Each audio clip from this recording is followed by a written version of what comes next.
This is a memory that continues to be imprinted in my heart that Mom Edith was a simple and humble woman.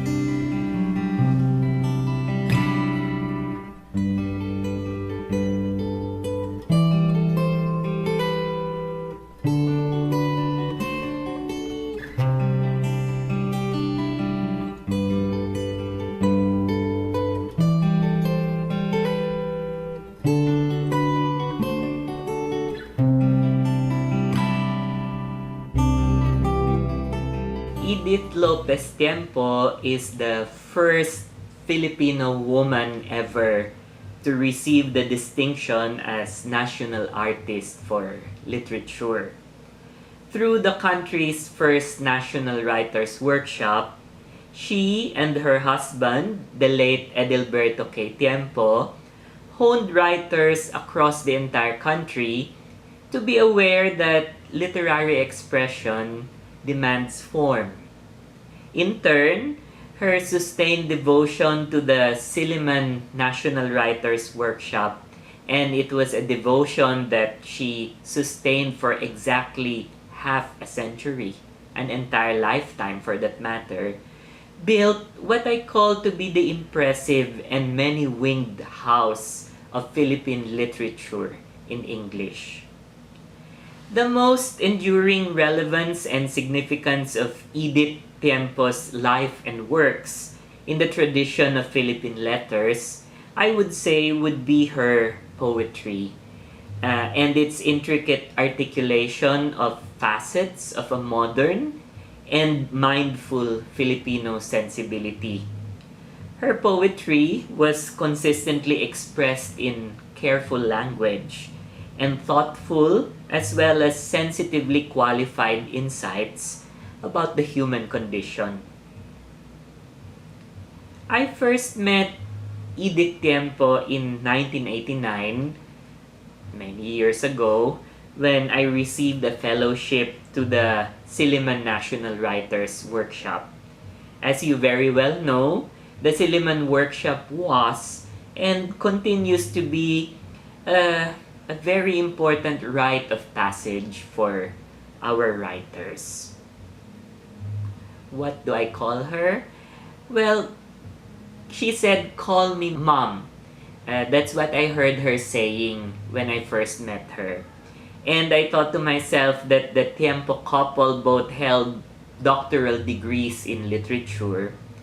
Mom Edith herself was a distinguished professor, a versatile writer in several genres. After all, she was a poet, a short story writer, novelist, and critic.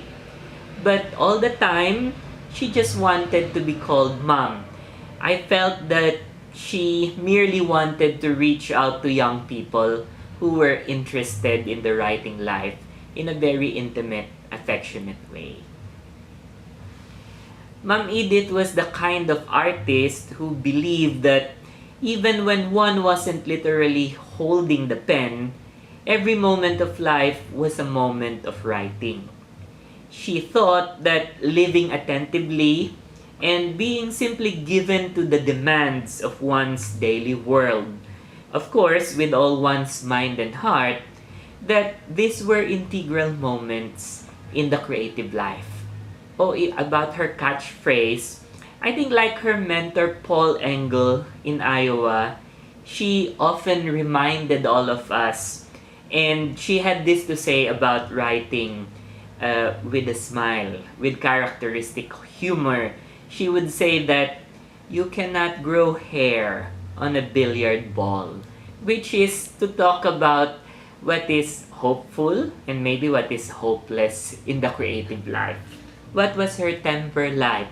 Mom Edith was the most even-tempered writer that I have ever met in my life. Her temper could not be provoked easily by unwelcome and unexpected distractions. She had the effortless ability to focus on essential things without getting sidetracked by trivial and unimportant details. Between Living by Edith Tiempo.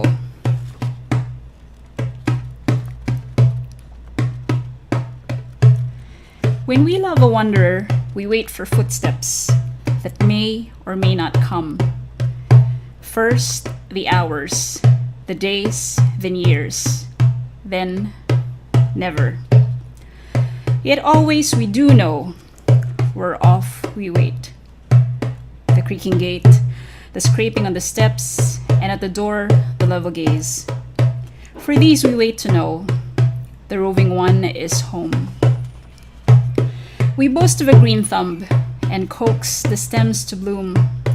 Hibiscus, santan, the wholesome cabbage rose and make ambitious room for gardenias, irises and orchids, taking time to scar the aphids, and maybe soon or late the flower show. But always we do know we're off, we wait.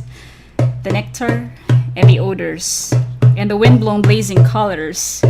So it's the space between the wishing and the end that is the true unknown.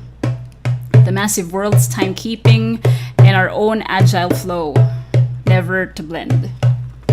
And thus we care, and thus we live, not for the end, since that is not unknown. It is the wait, creative, life and love in full, unfinished, uncertain, unknown, yet mocking the known end that comes sooner, later, or not at all.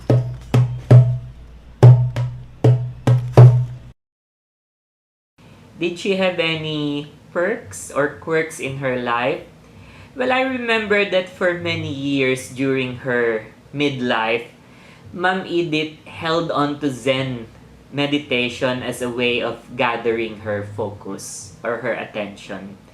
And it was very interesting for me that she would go into simple and very disarming rituals like sitting quietly at dusk and just waiting for that exact moment to catch lotus flowers blooming on a pond.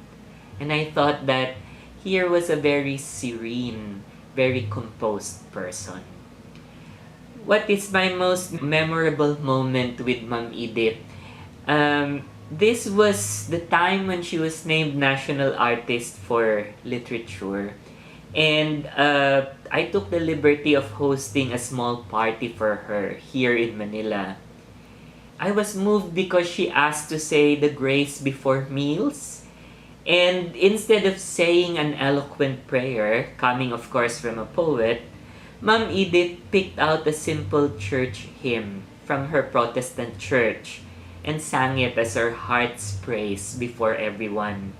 I felt back then that she wanted to share the blessing with all of us who was present, to share that special moment with all of us.